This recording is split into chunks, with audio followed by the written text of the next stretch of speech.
In a few previous videos, I've shown you how a lock can be opened with a fairly low-skilled attack, a very low-skilled attack, and an unskilled attack.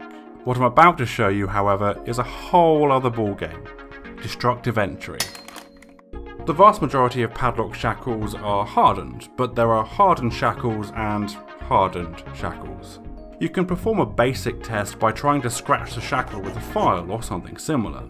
If you can easily make a mark, it's not going to stand up too well to a sawing attack. This is the kind of attack that can really only ever be delayed, not prevented. The thicker the shackle, the better the hardening, the longer it will take to saw through.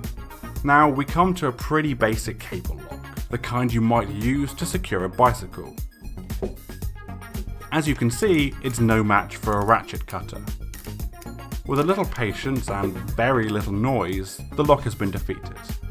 This is another kind of lock where the beefier it is the better, and where a solid core U-lock would serve you better if you need any real security. So far we've only used cutting attacks. Now how about some good old-fashioned brute force?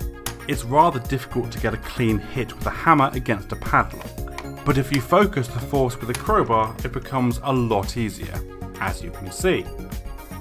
In this case, the benefits of using a larger lock are very clear. It's just a shame that this specific lock can be picked easily, even by an amateur like me. Last but not least, we have drilling. To show how this is effective, let's quickly go over how a pin tumbler lock works.